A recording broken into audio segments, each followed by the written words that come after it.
The morning sun painted long golden strokes across the battered pavement as Malcolm Reed stood beside his sleek black sedan, adjusting the cheap adhesive mustache one last time. The reflection staring back at him in the tinted window was unfamiliar. He looked like a man beaten down by life, not the CEO of a multi-million-dollar coffee empire. The transformation was intentional. Every wrinkle in his thrift store polo shirt, every scuff on his worn sneakers, and even the oil beneath his fingernails. It was all part of the disguise. He had to look like someone desperate, because desperate men got overlooked. And Malcolm needed to see the truth with his own eyes. Gone was the tailored elegance of his $3,000 suit, replaced by denim that sagged at the knees and a cap pulled low over his graying hair. His gait shifted too, no longer the confident stride of a corporate titan, but the wary steps of a man who couldn't afford to lose another paycheck. As he clutched a tattered folder containing anonymous complaint letters, a chill ran down his spine despite the morning warmth. They treat us like garbage, steal our hours. No one cares. The words echoed in his mind like whispers of betrayal. Every letter stabbed deeper than the last.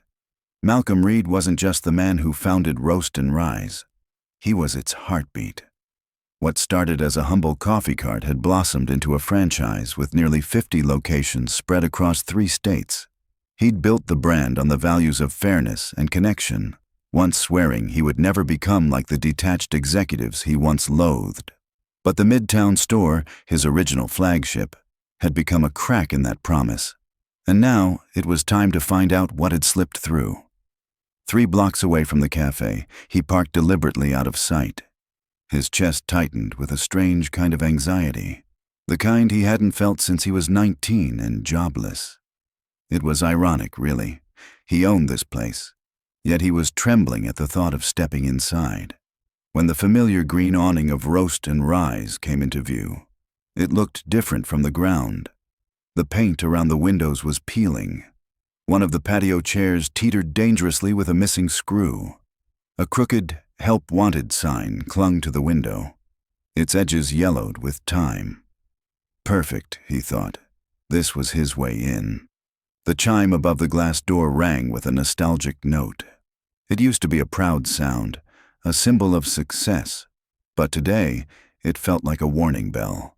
He stepped in, inhaling the aroma of espresso and burnt toast. He wasn't Malcolm Reed anymore. He was Miles Patterson, a man struggling to stay afloat. "Excuse me," he said, approaching a young woman behind the counter. Her eyes were shadowed with fatigue, and her apron bore the stains of too many double shifts.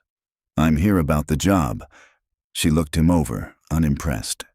"Talk to Kyle," she muttered, nodding toward a man in his 30s who was scrubbing the counter, with more aggression than necessary. Kyle didn't bother looking up. "You here for the job?" "Yes, sir. Name's Miles Patterson," Malcolm answered, the alias tasting awkward on his tongue despite the hours of practice. "Got any food service experience?" "A little," Malcolm lied. "I'm a quick learner, and I really need this job." That last part wasn't a lie. Not in the emotional sense. He needed to believe again, believe in what he built. Kyle's expression flickered, softening at the hint of desperation. "You start today. Minimum wage. No benefits for 6 months. You good with that?" Malcolm forced a nod. "Absolutely." "Selena," Kyle barked. "Show the new guy the ropes." From behind the espresso machine, she emerged like a quiet storm. Late 30s, maybe. Her eyes, kind yet tired, held a resilience that caught Malcolm off guard. She moved with the elegance of muscle memory, her uniform crisp despite the chaos around her. "This is Miles," Kyle grunted. "Machines, pastries, don't break anything." Selena extended her hand with a warm smile. "Hi, Miles, I'm Selena James." Her grip was steady, palms roughened by labor. Malcolm returned the gesture with sincerity he hadn't expected to feel. "Nice to meet you," he said, and he meant it. "Don't mind Kyle," she said softly, leading him behind the counter. "Mornings stress him out. He's different once the rush is over." Malcolm offered a weak smile, but wasn't convinced. As she began explaining the espresso machine, something shifted. He was no longer an executive in disguise. He was a student in awe. She knew every sound, every quirk, every pressure valve like the back of her hand. "You've got to purge the steam wand after each use," she instructed, her tone gentle. "Otherwise it clogs, and Kyle throws a fit." He fumbled purposefully with the equipment, playing up his novice act. "Here, like this," she said, guiding his hands. Her touch was patient, instructive. That's when he noticed the details. Her shoes, cracked at the soles and patched with superglue. The faint line on her ring finger, a ghost of a life that used to be. She stretched slightly to reach the top shelf, pulling at a worn hem to keep it from fraying. Every movement screamed endurance. "You're very kind," Malcolm said, voice low. Selena flushed. "Everyone deserves a fair chance. I remember my first day. I dropped an entire tray of croissants." She laughed quietly. The manager back then wasn't so forgiving. "How long have you been here?" he asked. 3 years next month."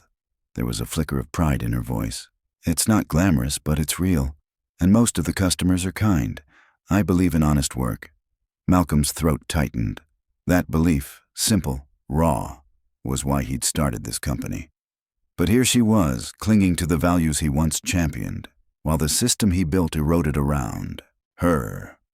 Her for the first time in a long time, he felt the weight of his own absence, and guilt, once quiet, began to roar. 3 years. That's how long Selena James had given to Roast and Rise, her time, her heart, her strength.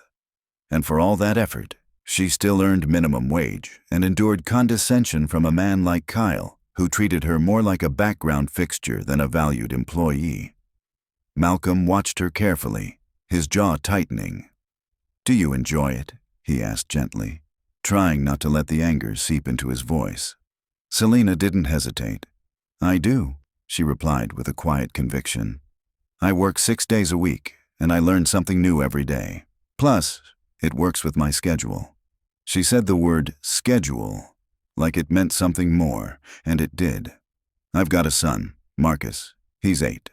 I take night classes at the community college, business administration." She smiled, a flicker of hope flashing across her face before it dimmed. "Someday, I'd like to." She stopped herself. The kind of pause that comes from years of learning not to say your dreams out loud, like naming them would make them vulnerable to the wind. "Like to what?" Malcolm asked, his voice low. "Maybe run my own place, or at least make it to management." She let out a soft, self-deprecating laugh. "Sounds silly, I know." "It doesn't sound silly at all," Malcolm said, a little too forcefully before checking himself. "That's a great goal. You'd be great at it." Before Selena could respond, the morning rush crashed into the cafe like a tidal wave. Malcolm barely had time to catch his breath. "But Selena!" She moved with the finesse of a seasoned conductor orchestrating controlled chaos. She remembered orders before customers even spoke, diffused tense interactions with grace, and somehow still found the time to help him. Coaching without condescension, calming without pity. By late morning, there was a brief lull. Malcolm spotted Selena in the back, seated on an old milk crate, hurriedly eating a peanut butter and jelly sandwich wrapped in foil. She looked up, catching his gaze, and smiled with a bit of embarrassment. "Lunch break," she said, holding up the sandwich. "I pack my own, cheaper that way." Malcolm nodded, but his heart sank. The sandwich, simple as it was, looked like something she'd rationed. He thought about his typical $12 cold brew and artisan croissant. What he spent before even getting to his desk. She was feeding herself and her child on less than that in a day. As the hours passed, Malcolm saw more of Selena's quiet resilience. She volunteered for the dirtiest, most thankless tasks, scrubbing grease traps, cleaning the bathrooms, lugging out bags that were nearly as big as she was. She did it all without complaint, and always with a grace that belied the struggle underneath. "She's something special, isn't she?" came a voice beside him. It was Trina. a teenage barista with bright eyes and a whisper of rebellion in her tone. "What do you mean?" Malcolm asked, though he already knew. "Selena. She's the heart of this place. If she left, none of us would know what to do. Kyle's too busy barking orders, and she's the only one who actually teaches us anything." Trina looked around, then leaned in closer. "It's just too bad that Jerk doesn't see it." "What jerk?" She hesitated. "Forget I said anything." But Malcolm had heard more than enough. That single line clanged around in his mind like a warning bell. As the sun dipped lower in the sky, Malcolm and Selena closed up the cafe together. She walked him through cleaning the espresso machine, each step detailed and precise. Though Malcolm fumbled on purpose, she never showed frustration. "Thank you," he said genuinely. "For everything." "That's what teammates do," Selena replied with a small smile. "We look out for each other." That word, teammates, echoed through Malcolm's chest like a distant melody he hadn't heard in years. It struck a nerve deeper than he expected. When had he last felt like part of a team, rather than the man towering above one? As he drove back to his mansion nestled on the hill, Malcolm couldn't shake the image of Selena's makeshift lunch, her cracked shoes, her voice when she spoke of dreams she wasn't sure she deserved. And yet, she was everything he'd ever hoped his employees would be. Kind, hardworking, devoted. The fact that someone like Kyle couldn't see that was infuriating. He stayed up late into the night, reviewing his company's policies, statements about fairness, opportunity, respect. Words that looked noble in ink but felt hollow in Midtown's reality. His company had drifted, and he hadn't even noticed. The next morning, Malcolm, still wearing the mask of Miles Patterson, arrived early, beating even the sunrise. And there she was again. Selena, already prepping stations, checking inventory, wiping down counters that were spotless the night before. She didn't do it for recognition. She did it because excellence was her default. "Good morning, Miles," she said warmly. "You're early." "I wanted to be prepared," he replied, then glanced at the clock. "Do you always come in this early?" "Most days," she said with a shrug. "Gives me time to think." Malcolm studied her movements. Everything she did had intention, care, pride. "Do you get paid for this time?" he asked, keeping his voice neutral. Selena hesitated. "I don't clock in until my shift starts. Kyle says showing up early shows initiative." Malcolm repeated the word in his mind like a sour taste. Initiative. In his world, that earned promotions, bonuses. Here, it was just free labor. As the day unfolded, Malcolm saw the weight Selena quietly carried. When a coworker called in sick, she picked up the slack without being asked. She trained new hires when Kyle was too busy, juggled 2 stations without flinching, and managed customers like she was conducting an orchestra, not running a cash register. "Selena's on register 3 now," Kyle barked during a mid-morning lull. "Jessica's out again." "That's the 3rd time this month," another employee murmured. "Should I help her?" Malcolm offered, stepping forward. Kyle waved him off. "Selena's got it handled. She always does." And that was the problem. She always did. So no one ever noticed the cost. Malcolm did, and it was time to stop pretending not to. Malcolm stood silently, observing as Selena performed a quiet ballet of labor, taking orders with precision, crafting drinks with artistry, and restocking supplies with a rhythmic grace. It was a performance she gave every day, but behind the practiced smile, he could now see it, the slow burn of fatigue in her eyes. It wasn't just physical exhaustion, it was the weight of responsibility, quietly carried. Later, during her break, Malcolm found her tucked away in the small employee nook, cradling a phone to her ear. She spoke softly, but the tension in her voice betrayed her calm expression. "I know, Mrs. Rodriguez. I'm sorry the payment's late. Yes, I understand. Child care isn't free. I'll have it tomorrow, I promise." When she hung up, she sat still, shoulders folding in on themselves like a balloon losing air. The second she saw Malcolm nearby, she straightened, as if strength could be summoned on command. "Everything okay?"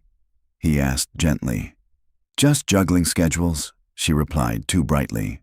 "Mrs. Rodriguez watches Marcus, my son, while I work and attend class. She's been so kind. I'm a little behind." Her voice trailed off as she smoothed her apron, attempting to erase vulnerability. But Malcolm saw right through it, and his heart ached with the weight of a guilt he hadn't asked for, but now couldn't ignore.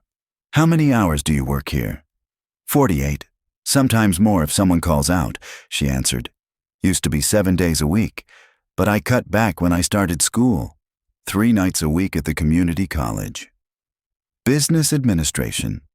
She smiled faintly. "It's slow going, but I'm going to finish. Marcus deserves to see that hard work means something." Her words struck like a quiet storm, soft but impossible to ignore. She wasn't just working for survival. She was building a future, piece by fragile piece. As the afternoon wore on, Malcolm's watchful eye noticed more cracks in the system. When tips were distributed, Selena's share was suspiciously small, disproportionate to her workload. When Kyle posted the next week's schedule, most employees groaned. Derek, a college kid who spent most of his shift glued to his phone, whined, "I can't work Sunday morning. I've got plans." "I'll take it," Selena offered instantly. Malcolm stepped forward before he could stop himself. "Selena, you already work 6 days." "It's fine," she replied quickly. "I could use the extra hours." Later, during a lull, Malcolm approached Trina again. "Can I ask you something?" he said quietly. Trina's eyes darted nervously. "What? The tip distribution? How's it decided?" Her expression soured. "Officially? Based on hours. Unofficially? Kyle decides, says it's about team energy or whatever." She air-quoted bitterly. "Selena works harder than anyone, but he says she doesn't have the right vibe, not social enough, doesn't promote morale. Total garbage." "That's not fair." "No kidding. She's trained half the staff here, been passed over for raises 3 times. Malcolm's blood pressure spiked. 3 times? She won't complain. Can't afford to. She's got a kid to feed. Kyle knows that, uses it. That evening, while carrying supplies to the back, Malcolm overheard Selena on another call, her voice more strained this time. "I understand the late fee. Yes, I'll pay the full amount on Friday. Please, just don't shut off the electricity. My son needs—" She froze mid-sentence, locking eyes with Malcolm. "I have to go," she whispered into the phone. "I didn't mean to overhear—" Malcolm began. "It's okay," she said, her voice trembling but composed. "Just some bills. I'll handle it." That night, as they closed up shop, Selena moved with the same diligent precision as always. But Malcolm noticed how carefully she checked her time card, like she was afraid even a single minute could be held against her. "Same time tomorrow?" she asked, slipping on a threadbare jacket. "Absolutely," he said, then paused. "Selena, you're doing a great job. I hope you know that." Her smile was brilliant, despite everything. "Thanks, Miles. That means more than you know." As she walked toward the bus stop, Malcolm felt something shift. This wasn't just an undercover assignment anymore. This was about a woman who embodied every value his company was supposed to stand for, being failed by the very systems that should protect her. The next morning, Malcolm arrived early. Selena was already there, of course, prepping stations like a silent guardian of excellence. But today, something in the air had changed.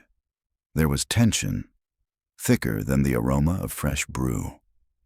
Kyle paced behind the counter, fidgeting with his phone. "This is insane," he muttered under his breath. "Corporate's all over me about labor costs, and I've got people calling out left and right." Malcolm stayed quiet, head down, but listening closely. 2 days in, he'd learned that Kyle's complaints often contained more truth than he realized. At around 10 a.m., the storm of morning rush began to settle. That's when a familiar figure stepped through the door. David Chen, the regional manager, clipboard in hand. All business. "Kyle," David called, scanning the operation. "Got a minute?" Malcolm noticed Kyle's entire demeanor shift. His spine stiffened, voice softened, all fake charm. "Absolutely, sir. Everything's running smoothly." "Good. Walk me through labor costs. Corporate needs to see some progress." Malcolm casually moved closer, settling at a nearby table, phone out, pretending to scroll. But he was ready, just in case. Kyle's voice lowered, though not nearly enough. "I've implemented some creative cost-saving measures." "Creative?" David raised an eyebrow. "How?" Kyle glanced around, eyes settling on Selena, still restocking the pastry case with quiet efficiency. "Take Selena, for instance. Been here 3 years, works like a machine, never complains." David nodded. "Sounds like exactly the kind of employee we want to keep." Kyle laughed, a dry, bitter sound. Malcolm braced himself. He knew what was coming, and this time he would have proof. "Exactly," Kyle said smugly, "which is why my strategy works so well." Malcolm felt his stomach turn, a cold weight pressing against his ribs as Kyle's words spilled out, as casual as if he were discussing inventory. "Here's the thing about employees like Selena," Kyle continued, his tone dripping with condescension. "They're so grateful to have a job, so scared of losing it, that they'll accept anything. She's got a kid. She's in school. She's desperate." He paused, scanning the room like a predator checking for witnesses. "Just pay her less. She won't ask." The words struck Malcolm like a gut punch. He gripped his phone tighter, ensuring the recording app was still running. His hands trembled with a slow, boiling fury. "That's quite a strategy," David said, his voice clipped and unreadable. Kyle didn't pick up on the warning in his tone. He leaned in, proud of himself. "She's been eligible for raises 3 times. I just don't process them. I say the budget's tight, tell her we'll review it next quarter." She nods, says she understands, every single time. Malcolm's vision blurred. He looked over at Selena, still restocking, still working with that same quiet excellence. She had no idea her loyalty and trust were being weaponized against her. Kyle's voice dropped to a hushed brag. "And the best part? She works even harder. Trying to earn what I have no intention of giving her, I get top-tier effort for bottom-barrel cost." David shifted slightly. "And the tip pooling?" "Same idea," Kyle said with a shrug. "I tweak the distribution based on attitude. She's quiet, doesn't kiss up. So I justify giving her less, and she never questions it. Too polite, too scared." Malcolm's whole body trembled. His teeth clenched so tightly it hurt. 3 years. 3 years of loyalty, of showing up early, staying late, taking every extra shift. And this was how she was rewarded. "You're essentially stealing from her," David said, voice low but unflinching. Kyle shrugged again. "I'm managing labor efficiently. Corporate wants results. I deliver. How I get there, that's up to me." Right then, Selena approached their table with a warm smile and a coffee pot. "Refill, gentlemen?" she offered, with the grace and dignity of someone who deserved the world and was being handed scraps. "Thank you, Selena," David said, and this time his voice was gentler, touched by something like shame. "Of course," she replied. "How's everything tasting today?" "Perfect, as always," Malcolm said, his voice tight. She nodded and moved to the next table, blissfully unaware of the cruelty playing out in plain sight. Kyle smirked. "See? Perfect employee, grateful, hard-working, too trusting to cause problems. I've got 3 others just like her. Best hiring strategy I've ever had." Malcolm couldn't take it anymore. He excused himself, rushed to the bathroom, and gripped the sink like it might keep him from collapsing. He stared at his reflection, no longer seeing Miles Patterson, not even Malcolm Reed, CEO. Just a man witnessing a system that had rotted from the inside. Kyle wasn't just exploiting Selena. He was proud of it. He'd taken every virtue she had, her humility, her work ethic, her trust, and twisted it into a tool for profit. When Malcolm returned, David was finishing up. "I'll need to review those labor reports in detail," he said. "Email them by the end of the day." "Of course," Kyle said, all business. "Always happy to share successful strategies." As David left, Malcolm watched Kyle snap back to his usual routine, barking orders and scrolling through his phone like nothing had happened. No remorse, no hesitation. But for Malcolm, everything had changed. This wasn't just a bad manager. It was systemic abuse cloaked in the language of efficiency.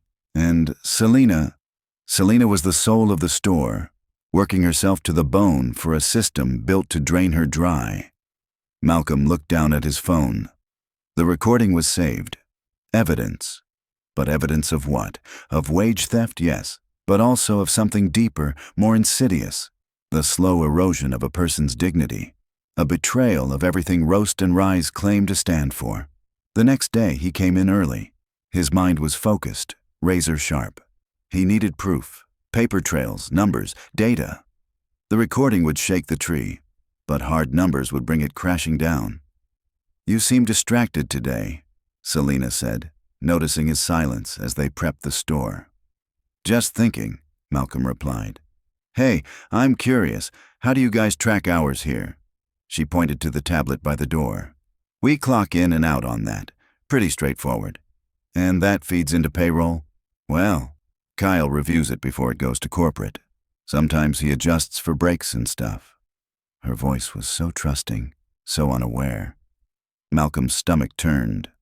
"Just making sure I'm doing it right," he lied, hating himself a little for the ease with which it came. Then came his chance. Kyle stepped out for a smoke break. His office door, slightly ajar. Malcolm moved quickly. Inside, he navigated the chaos of papers until his eyes landed on the screen, still logged in. His fingers flew. He knew the system. He'd built it. Selena's time card, 48 hours logged. Pay scheduled, 42.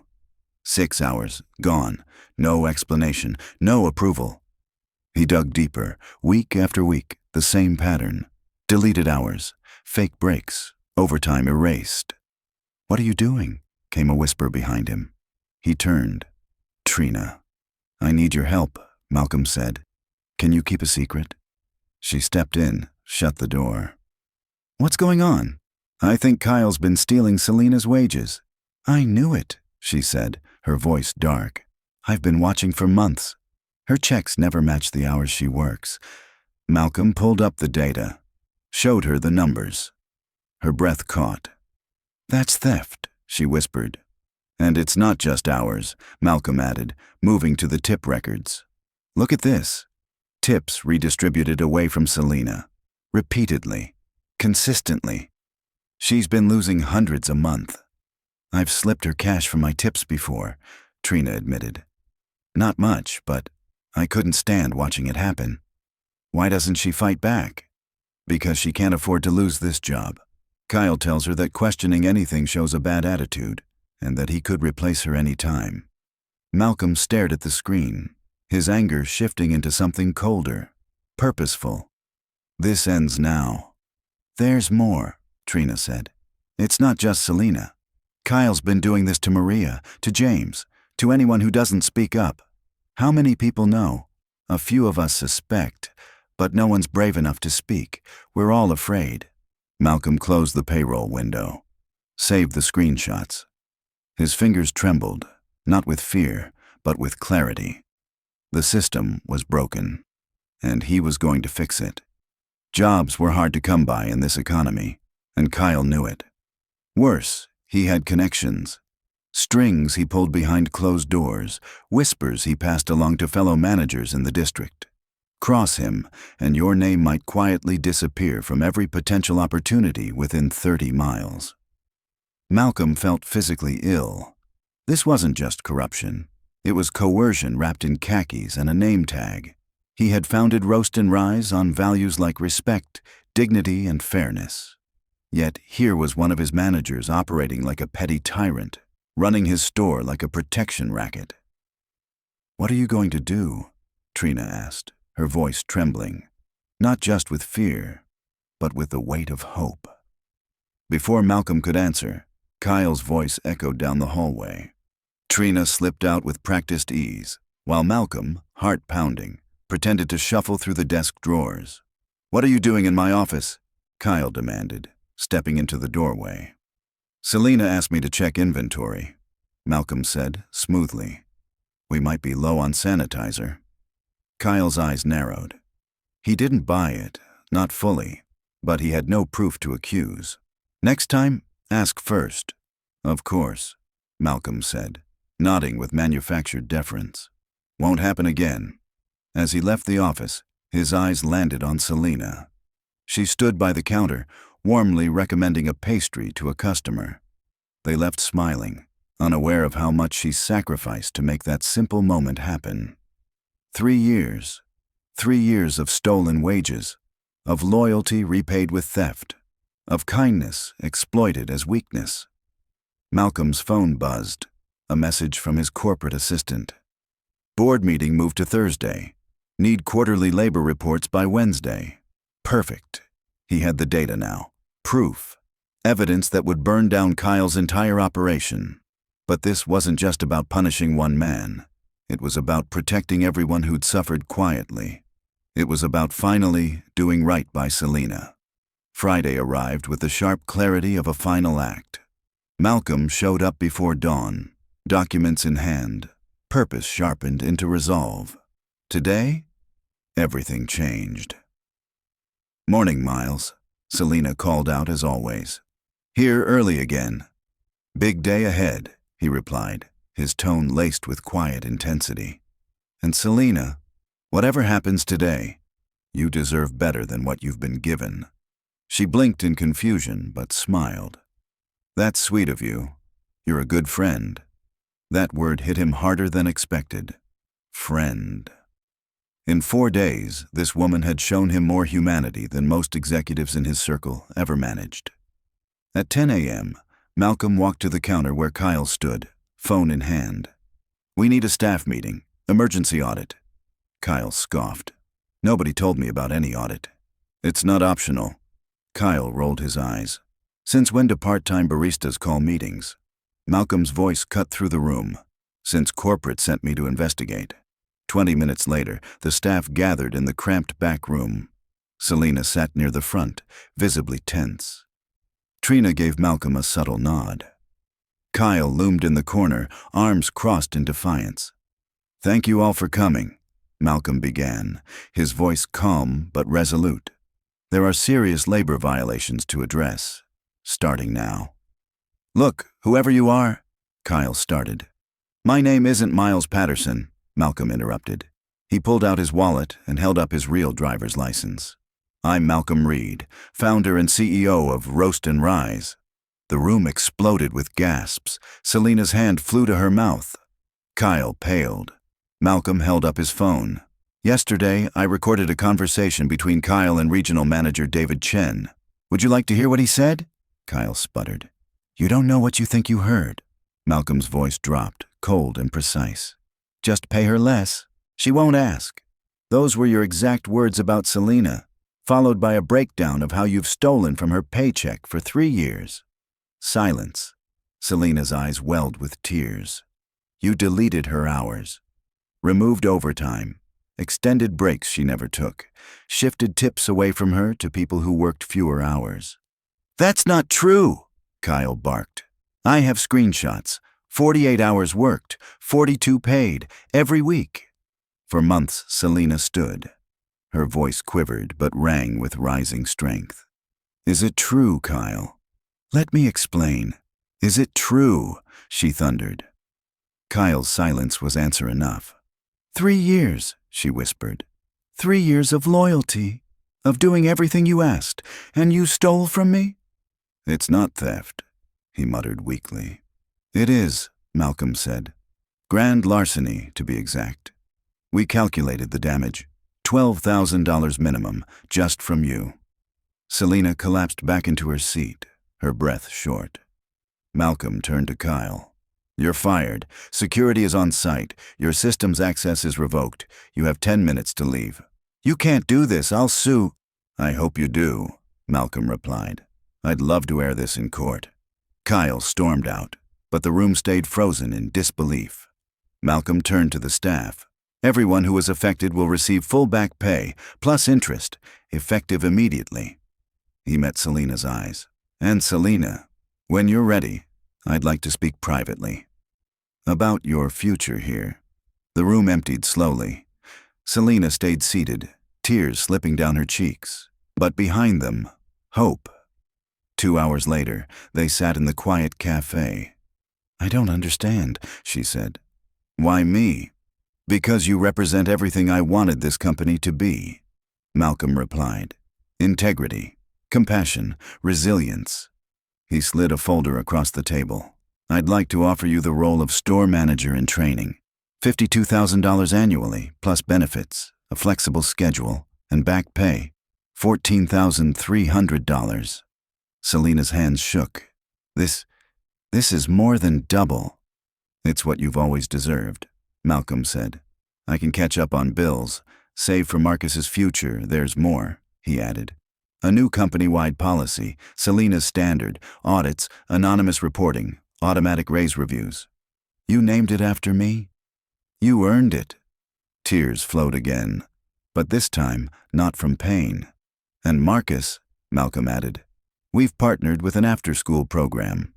If you're open to a future corporate role, we'll handle childcare and transportation." "You've thought of everything." "I've thought of what you need to thrive, because this isn't charity, this is recognition." A customer entered, and Selena instinctively moved to stand. "Trina's got it," Malcolm said gently. "Today, you're not an employee. You're my partner. We're planning your future." That word, partner, unlocked something inside her. She straightened. Her voice grew stronger. "I accept."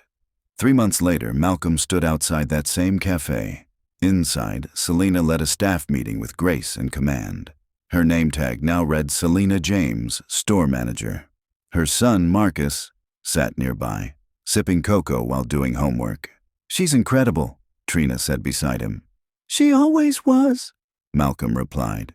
As Selena looked up and saw him through the window, her face lit up with a radiant smile. Only now, it carried something new: confidence, strength, ownership. Malcolm smiled back, the weight of his journey lifting. He had come looking for complaints and found a revolution, not through grand gestures, but by honoring the quiet power of a single woman who never gave up. Sometimes, leadership means stepping down from the corner office and walking into someone else's shoes. And sometimes, justice simply means ensuring that good people are never punished for being good.